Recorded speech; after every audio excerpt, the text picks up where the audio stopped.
Hi everyone, my name's Jen. I'm an author and a book reviewer, and as you saw by the thumbnail, I have lots of new books to talk to you about today, so let us crack on with that. The first one, let's have a moment for this cover. It's amazing. This is Gods of Want by Kaiming Chang.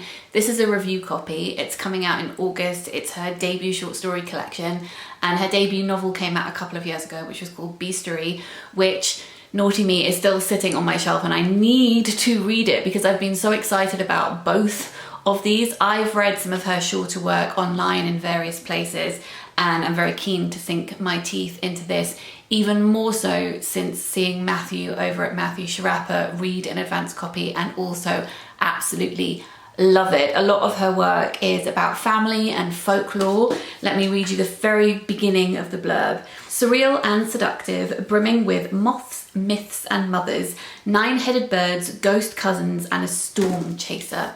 Sounds right up my street. This next one also looks stunning. This is a review copy published by Unsung Stories called To Catch a Moon by Reem Kechacha, and this is a novel about Remedios Varo and Lenora Carrington, two painters who I absolutely love, exploring fictional worlds based on their paintings. So surrealism meets magical realism in this mashup, and I'm so here for that. So that is rather thrilling. And then this is a collection of fairy tales which is published by Princeton Press. It's called The Dragon Daughter and Other Linland Fairy Tales, which is edited and translated by Juwen Zhang with a foreword by Jack Zipes. So this is newly translated ancient Chinese fairy tales. So this is another one for the fairy tale bookcase. Now this summer, I think this summer or maybe this autumn, sometime this year, I would like to read all of, most of, some of. I love how it starts with this huge ambition and then I think maybe not all of it, maybe less. Anyway,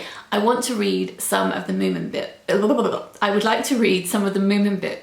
Why can't I speak? I would like to read some of the Moomin books by Tove Jansson. I used to love the anime series in the 90s, which came over from Japan, obviously via Finland. And I read some abridged versions of the stories when I was very small, but I have never read the novels and I know that I'm missing out. I already had 4 of them, so I've purchased another 4. And these are in beautiful editions. Who are they published by? I think, is it Short Books? Is that who it is? Not Short Books, Sort of Books. It rhymes. So they look like this. They are hardbacks with amazing dust jackets. And these are the 4 that I don't have apart from Year of the Flood, which I think is the first one, but doesn't come in these editions. And I just love them so much. I'm sure that many of you are familiar with the Moomins, even if you haven't read them in their entirety, like me. And I just know that they are the coziest things. So I would like to read some cozy Moomin fiction at some point this year, and I'll probably do a themed reading vlog on that when I do. And I really hope that I love them as much as I think I'm gonna love them, given that I have invested in these. I hope so. If not, I can pass them on to my niece and nephew, but fingers crossed, I'm gonna love them as much as I predict. Best Book Post arrived the other day. This is the new Nicci French book, which is not out until October, but I am gonna be reading it this month because I love them so much. So this is The Favour, and I love the premise of this. It is about a woman who is approached by her teenage boyfriend, I don't know, about 10 years after they last saw each other, and he meets her after work and he says, look, I need this favour and you owe me. So she agrees that she will help him, but she doesn't really know what the favour is. And obviously something is going to go very, very wrong. So I'm very intrigued by that premise. I will be reading it this month and we'll talk about it in my wrap up. Then another crime book. This was a recommendation from one of you. It was a recommendation from Sandra. And she said that she thought that this was a crime book that I would really like. The back says, 2 bodies lie deep in the forest near a small Swedish town. Tuva Mudison, a deaf reporter on a small-time local paper, is looking for the story that can make her career. A web of secrets and an unsolved murder from 20 years ago. Can Tuva overcome her fears and track down the killer before she is hunted down herself? So this really intrigues me.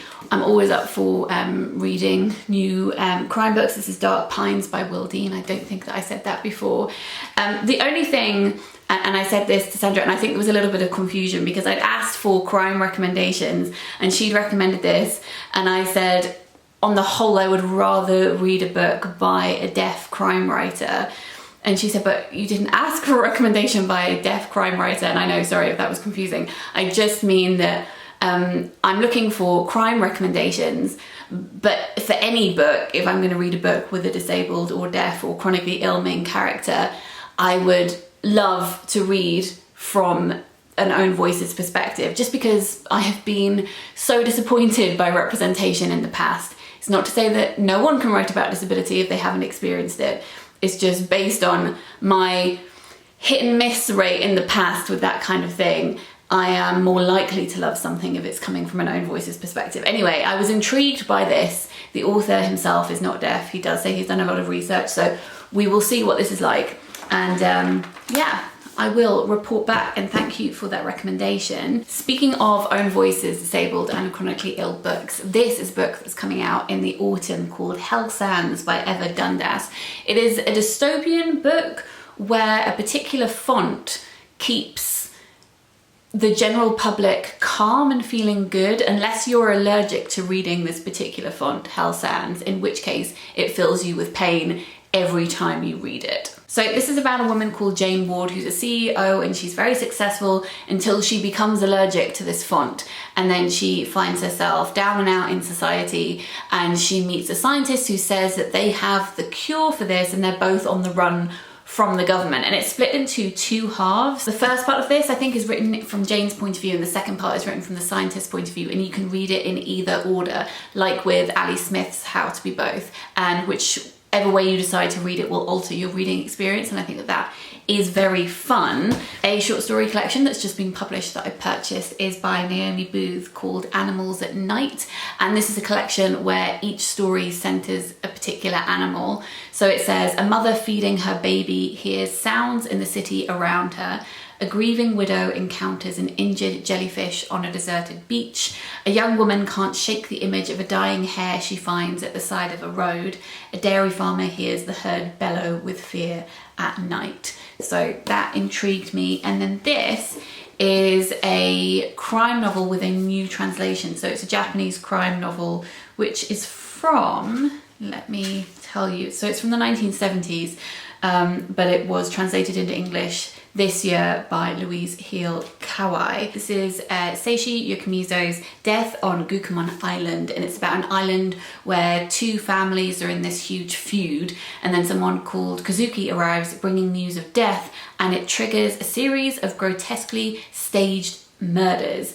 The detective attempts to untangle the island's secrets and stop the killings, but a fresh mystery seems to greet him at every turn, and soon he falls under suspicion himself. I would like to do some reading vlogs over the summer, reading some classic crime, because I have some from Persephone and then some older Japanese crime books. So I think I will do that at some point. I've bought 5 poetry pamphlets recently. So the new Poets Prize pamphlets were recently published for 2022, and I bought 3 of those.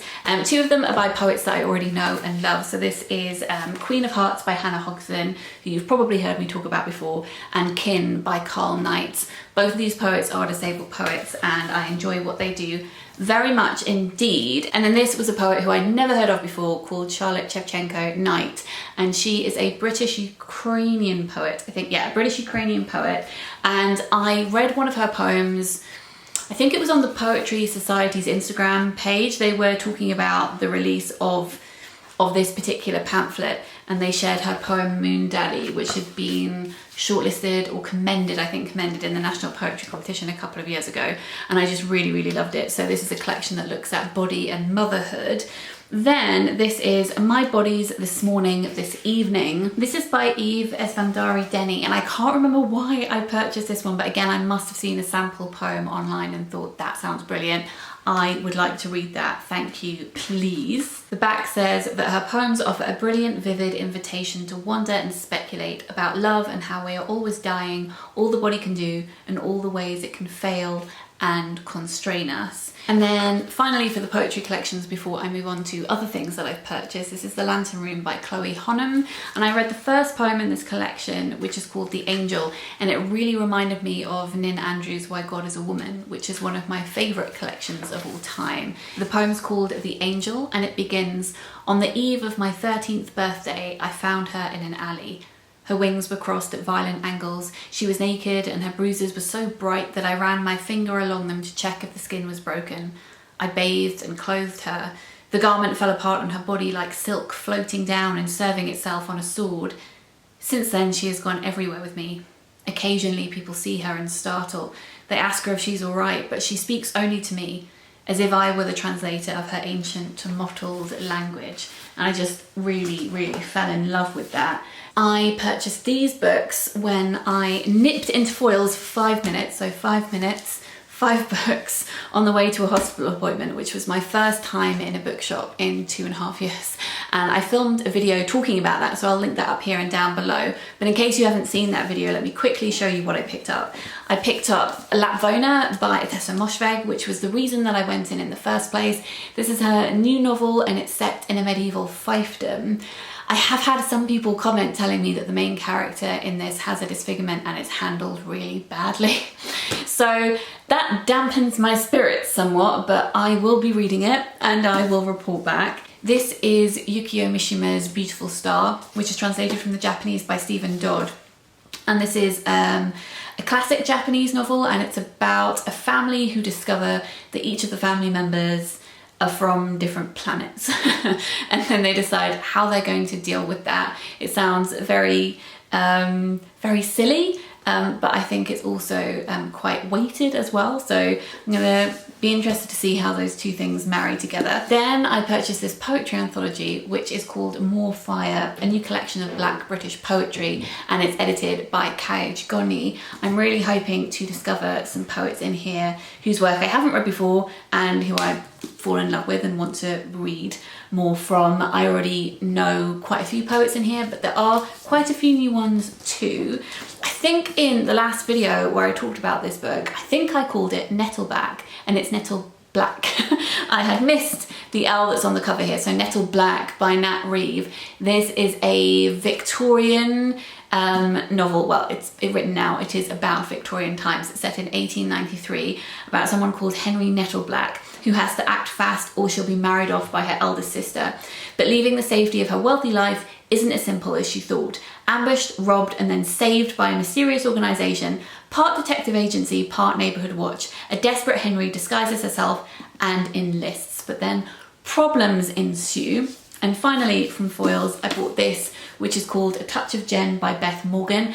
I was really surprised to see it there because this is an import and I have never seen it in a bookshop before, but I have seen people across the pond talking about it. It seems to divide people, but it's about two women who are obsessed, I think, with someone they work with, and they follow her on Instagram and they know everything about her life.